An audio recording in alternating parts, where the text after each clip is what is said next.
ଆଉ କୋଣାର୍କ ଆପଣମାନେ ନିଶ୍ଚିତ ଆସନ୍ତୁ। ଏଇ କୋଣାର୍କର ସୌନ୍ଦର୍ଯ୍ୟଟା ଉପଭୋଗ ନିଶ୍ଚୟ ଆପଣ ଟିକେ କରନ୍ତୁ।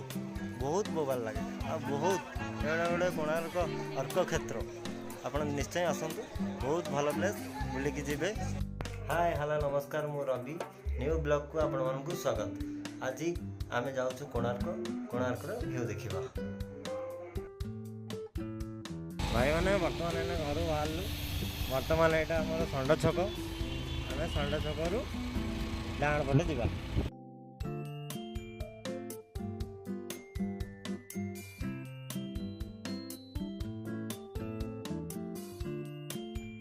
ଦେଖନ୍ତୁ ବର୍ତ୍ତମାନ ପହଞ୍ଚିଗଲି ମୁଁ ପୁରୀ ଶ୍ରୀମନ୍ଦିର ପାଖରେ।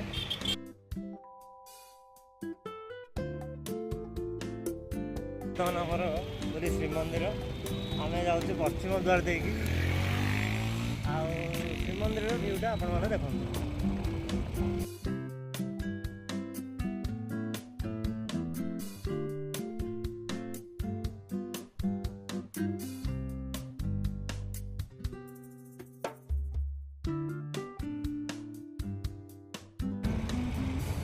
ଦେଖନ୍ତୁ ଏଇଟା ଗୋଟେ ପୁରୀର ମନ୍ଦିର ପାଖରେ ଗୋଟେ ବଡ଼ ପାଣି ଟାଙ୍କି। ଆଉ ଏଇଟା ବର୍ତ୍ତମାନ ଆମେ ପହଞ୍ଚିଲୁ ଉତ୍ତର ଦ୍ୱାର।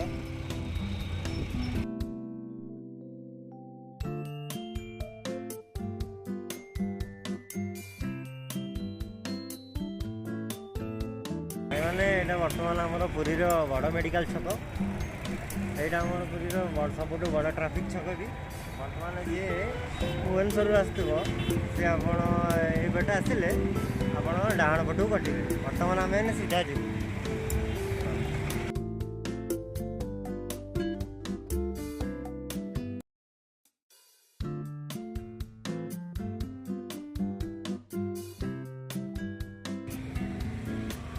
ଭାଇମାନେ ଦେଖନ୍ତୁ ଏଇଟା ଶ୍ରୀ ଗୁଣ୍ଡିଚା ମନ୍ଦିର।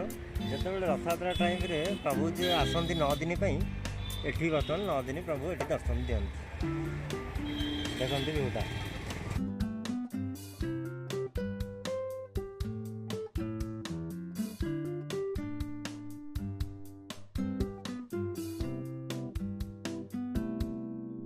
ଦେଖନ୍ତୁ ଏଇଟା ଗୁଣ୍ଡିଚା ମନ୍ଦିରର ପଛପଟେ ଗୋଟେ ଅଛି ନୃସିଂହ ମନ୍ଦିର।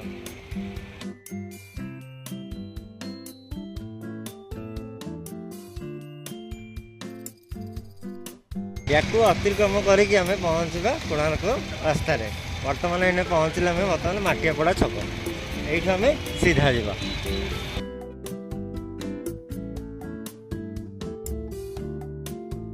ଭାଇମାନେ ଦେଖନ୍ତୁ ଏ ଗୋଟେ ନୂଆ ବ୍ରିଜ୍ ତିଆରି ହେଉଛି। ଏଠି ହେଉଛି ସିଦ୍ଧ ମହାବୀର ରାସ୍ତା। ଏଇଟା କାହିଁକିନା ଏଠି ସିଙ୍ଗଲ ବାଇ ରୋଡ଼ ଥାଏ ଆଉ ବହୁତ ଟ୍ରାଫିକ୍ ସମସ୍ୟା ଏଠି ଆଗେ ବହୁତ ଲାଗି ରହିଥାଏ। ବର୍ତ୍ତମାନ ବ୍ରିଜ୍ କାମ ଚାଲିଅଛି, ଆପଣମାନେ ଦେଖନ୍ତୁ। ବର୍ତ୍ତମାନ ଏଇଟା ସିଦ୍ଧ ମହାବୀରର ରେଳ ଫାଟକ କ୍ରସ୍ କରିକି ଆଗକୁ ଯିବାକୁ ପଡ଼ିବ। ଏଠି ସିଦ୍ଧ ମହାବୀରଙ୍କ ମନ୍ଦିରର ରାସ୍ତା। ଭାଇମାନେ ଦେଖନ୍ତୁ ପୁରା ନ୍ୟାଚୁରାଲ ଜଙ୍କସନରେ ପହଞ୍ଚିଗଲେ। ଏଇଟା ପୁରୀର ବାଲିଘାଟ ଛକ। ଏଠୁ ହିଁ ସବୁ କୌଣସି ରାମଚଣ୍ଡୀ ଯିବ, କୋଣାର୍କ ଯିବ, ନିମାପଡ଼ା ଯିବ, ଭୁବନେଶ୍ୱର ଯିବ, ଏଠି ସବୁ କନେକ୍ସନ୍ ଅଛି। ଏଇଟା ହେଉଛି ମେନ୍ ଛକ। ଏଠୁ ଆମେ ପୁରା ସିଧା ଯିବା। ଏଠି ଭାଇମାନେ ଦେଖନ୍ତୁ ଲେଖା ହେଇଛି Konark 32 kilometre, Kakatpur 52 kilometre, Ramachandi 25 kilometre. ଆମେ କିନ୍ତୁ କୋଣାର୍କ ଯିବା।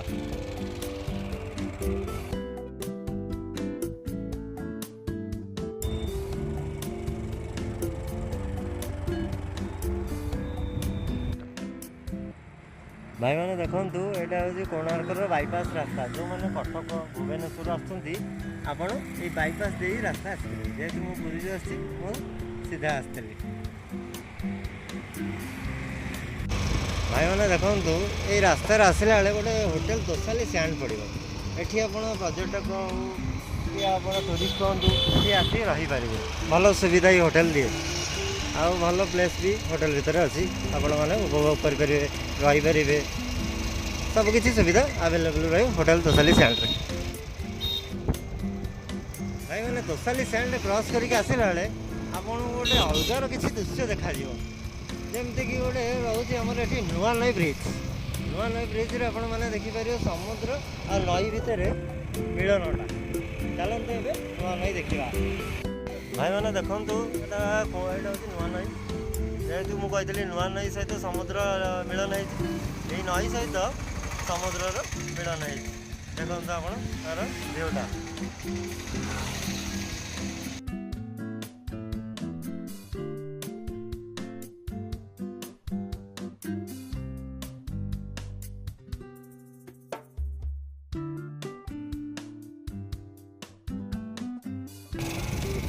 ଏବେ ଭାଇ ମାନେ ଚାଲନ୍ତୁ ଆଗକୁ ଯିବା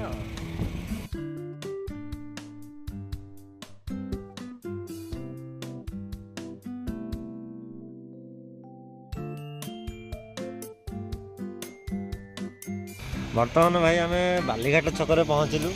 ବାଲିଘାଟ ଛକରୁ ଆପଣ ଏଇ ବାଟେ ଗଲେ ଆପଣ ଯିବାକୁ ପଡ଼ିବ ଛଇଥାନା ଗୋପ ଆଉ ଆମେ କୋଣାର୍କ ଯିବାକୁ ହେଲେ ଏଇ ରାସ୍ତା ଦେଇକି ଯିବାକୁ ପଡ଼ିବ ରାଇଟ୍ ସାଇଡ୍।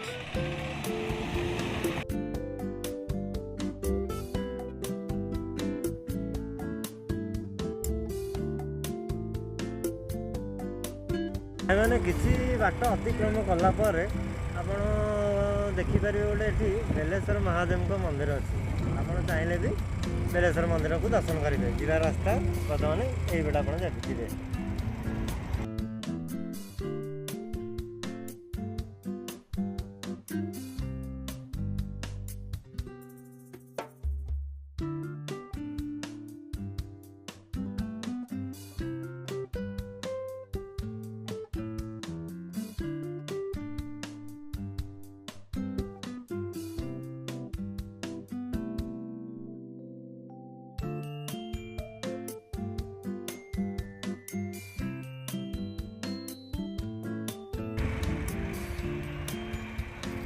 भाई मैंने ये रास्ता दे गले गोटे बाली कपिलेश्वर मंदिर पड़ो आपण मैंने भी ये भी बुलाक आसपारे आगू बढ़ी चलवा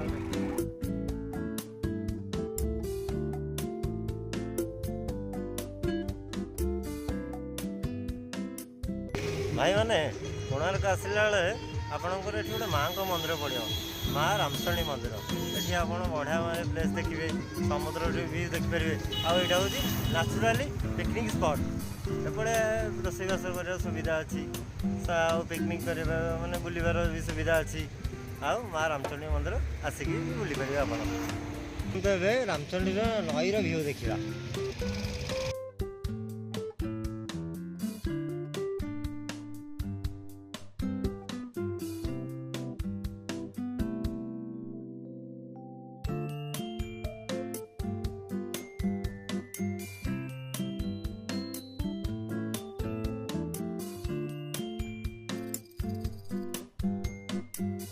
भाई मैंने ये देखो रामचंडी जो आसवे रामचंडी ये गोटे नई एपटे बोटिंग भी सुविधा कर अच्छी आगू देखिपारे देखा समुद्र समुद्र भी आप बोटिंग बसिकी समुद्र आड़पटू जाकि तार भी किसी दृश्य देखिपारे आपण मैंने देखु मुझे देखा पूरा ये सीधा गले रामचंडी एपटे तार नई एपटे तार बोटिंग बहुत भल दृश्य देखिपारे एबे भाई चलतु आम तो कोणार्क जावा कोणार्कर ता नजारा ता भ्यूटा देखा ना चलतु ए कोणार्क आम जा बाहर भाई आम कोणार्क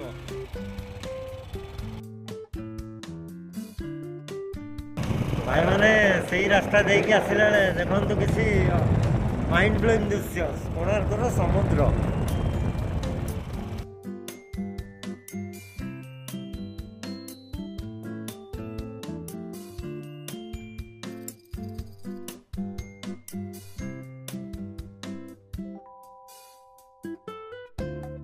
कोणार्कर चंद्रभागा बीच आउ कोणार्क चंद्रभागार देखु भ्यूटा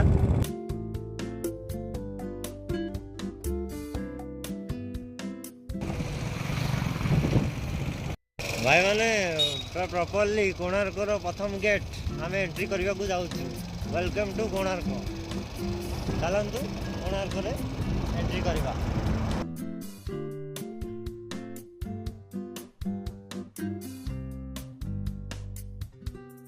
कोणार्क बर्तमान आम पाखापाखि पहुँची गलु बर्तमान कोणार्क एपटे रास्ता अच्छी ଏପଟେ ବି ରାସ୍ତା ଅଛି। ତ ଆମେ ଗଭର୍ଣ୍ଣମେଣ୍ଟ ପାର୍କିଂରେ ଗାଡ଼ି ରଖିକି କୋଣାର୍କ ଭିତରକୁ ଏଣ୍ଟ୍ରି କରିବା। ଭାଇମାନେ ଫାଇନାଲି କୋଣାର୍କ ପାର୍କିଂରେ ଗାଡ଼ି ପାର୍କିଂ କଲି। ଆଉ ଏଇଟା ହେଉଛି ଗଭର୍ଣ୍ଣମେଣ୍ଟ ପାର୍କିଂ।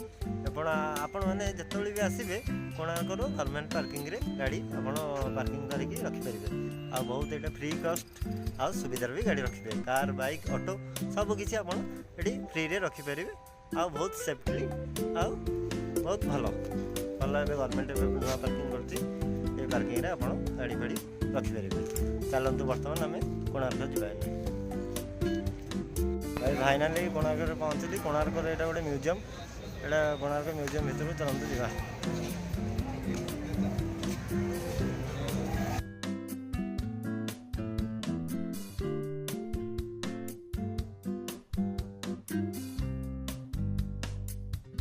କୋଣାର୍କ ଭିତରକୁ ଯିବାକୁ ହେଲେ ଟିକଟ କରିବାକୁ ପଡ଼ିବ।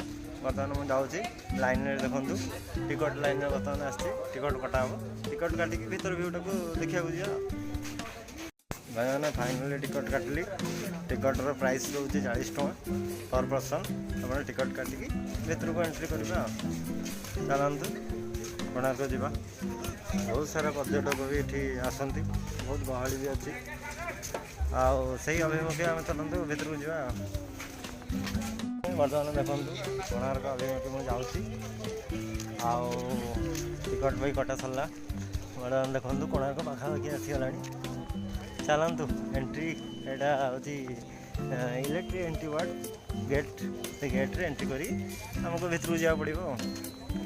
ଭିତରକୁ ଯାଇକି ମୁଁ ଆପଣମାନଙ୍କୁ କୋଣାର୍କର ସବୁ ଭିଉ ଦେଖାଉଛି। ଭାଇମାନେ ଏଇନେ ଏଣ୍ଟ୍ରି ଗେଟ୍ରେ ଏଣ୍ଟ୍ରି କରିକି ଆସିଲି। କୋଣାର୍କ ଭିତରକୁ ଯିବା। କୋଣାର୍କ ଭିତରକୁ ଯାଇକି ଆପଣମାନଙ୍କୁ କୋଣାର୍କର ଭିଉ ଦେଖାଉଛି।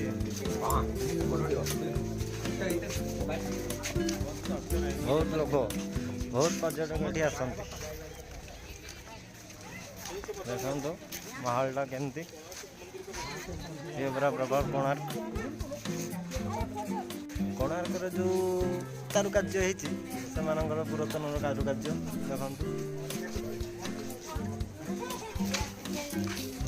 ଏସବୁ କୋଣାର୍କର ପୁରାତନ କାର୍ଯ୍ୟ। ଭାଇ ଦେଖନ୍ତୁ ମେନ୍ କୋଣାର୍କର ମନ୍ଦିର, ପୁରା ପୁରାତନ କାଳର ମନ୍ଦିର। ଇଏ ବହୁତ ସଂଖ୍ୟାର ଲୋକମାନେ ବି ଏଠି ଆସନ୍ତି। ଏ ମନ୍ଦିର ହେଉଛି ପୁରା ପର୍ଯ୍ୟଟନ ସ୍ଥଳୀ। ଆଉ ବହୁତ ଲୋକ ଏଠି ଆସନ୍ତି। ଭାଇ ମୁଁ ଆପଣମାନଙ୍କୁ ପୁରା କୋଣାର୍କର ମନ୍ଦିରର ପୁରା ଭିଉଟା ଆପଣମାନଙ୍କୁ ଦେଖାଉଛି।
ଭାଇମାନେ ଇଏ ହେଉଛି କୋଣାର୍କର ପୁରାତନର ଘୋଡ଼ା ମୂର୍ତ୍ତି। ଯେମିତିକି ବହୁ ପୁରାତନ କାଳର ଯେଉଁ କାରିଗରମାନେ ଥିଲେ ଏସବୁ ଘୋଡ଼ାର ନିର୍ମାଣ କରୁଥିଲେ। ଅବଶ୍ୟ ବର୍ତ୍ତମାନ ଇଏ ଟିକେ ମାନେ କଲର୍ ଫଲର୍ ଯେମିତି ନ ହେଇଥିବ, କାରୁକାର୍ଯ୍ୟ ଠିକ୍ ନ ହେଇଥିବ, ଟିକେ ଆହୁରି ସୌନ୍ଦର୍ଯ୍ୟ ଲାଗନ୍ତା। ଯଦି ଆ ବିଷୟରେ ଆଉ ଟିକେ ଭଲ କରନ୍ତେ କାରିଗରମାନେ, ଆହୁରି ଭଲ ସୌନ୍ଦର୍ଯ୍ୟ ଲାଗନ୍ତା। ତଥାପି ଆଗକାଳର ପୁରାତନ କାରିଗରମାନେ ଯେହେତୁ କରି ଆସିଛନ୍ତି, ବର୍ତ୍ତମାନ ଆଉ କିଛି ୟା ଭିତରେ ଡେଭଲପମେଣ୍ଟ କଲେ ଯେତେ ଟୁରିଷ୍ଟ ଆସୁଛନ୍ତି ଆହୁରି ଭଲ ଲାଗନ୍ତା। ଭାଇମାନେ ଦେଖନ୍ତୁ ମୁଁ ଆପଣଙ୍କୁ ଦେଖିବାକୁ ଚାହୁଁଛି ପୁରା ମନ୍ଦିରର ଦଧିନଦୀଟାକୁ। ଦେଖନ୍ତୁ କୋଣାର୍କ ଯେହେତୁ ମନ୍ଦିର ବହୁତ ସୁନ୍ଦର ଲାଗୁଛି। ଆଉ ଏ ମନ୍ଦିର ବହୁତ ପୁରାତନ କାଳର। ଦେଖନ୍ତୁ ଆମର ମନ୍ଦିରର ପୁରା ଭିଉଟାକୁ ଆପଣମାନଙ୍କୁ ଦେଖାଉଛି। ଭାଇମାନେ କୋଣାର୍କର ଏଇଟା ମୁଖ୍ୟ ଦ୍ୱାର। ଏଠି ବର୍ତ୍ତମାନ ପାଇଁ ମୁଖ୍ୟ ଦ୍ୱାର ବନ୍ଦ ରହିଛି, ଯେହେତୁ ଆପଣ ଏଇଠି ଫଟୋ ଉଠାଇ ପାରିବେ। ଆଉ ମୁଖ୍ୟ ଦ୍ୱାର ବନ୍ଦ ଯାଇଥିବାରୁ ବହୁତ ବୋବାଲ ଲାଗେ କୋଣାର୍କ। କୋଣାର୍କ ଯିଏ ବି ଆସିବ ଆପଣମାନେ ଯେତେ ବି ବୁଲନ୍ତୁ ଇଚ୍ଛା ହେବନି ଯେ ଆପଣ ଯିବାକୁ। କାରୁକାର୍ଯ୍ୟ ଆଉ ଯେଉଁ ଭଳିଆ ମୂର୍ତ୍ତି ବହୁତ ସୌନ୍ଦର୍ଯ୍ୟ ଆଉ ବହୁତ ଭଲ ଲାଗେ। ଦେଖନ୍ତୁ କୋଣାର୍କ ଆପଣ ଯେତେ ବି ଆସିବେ ଯେତେ ବି ବୁଲିବେ ଇଚ୍ଛା ହେବନି ଯିବାକୁ। ଏମିତିଆ ଗୋଟେ ଏଇ କୋଣାର୍କ ଜାଗା ଏମିତିଆ ବହୁତ ବୋବାଲ ଜାଗା, ଭଲ ଜାଗା। ଆଉ କୋଣାର୍କ ଆପଣମାନେ ନିଶ୍ଚିତ ଆସନ୍ତୁ। ଏଇ କୋଣାର୍କର ସୌନ୍ଦର୍ଯ୍ୟଟା ଉପଭୋଗ ନିଶ୍ଚୟ ଆପଣ ଟିକେ କରନ୍ତୁ। ବହୁତ ବୋବାଲ ଲାଗେ ଆଉ ବହୁତ ଏଇଟା ଗୋଟେ କୋଣାର୍କ ଅର୍କ କ୍ଷେତ୍ର। ଆପଣ ନିଶ୍ଚୟ ଆସନ୍ତୁ, ବହୁତ ଭଲ ପ୍ଲେସ୍।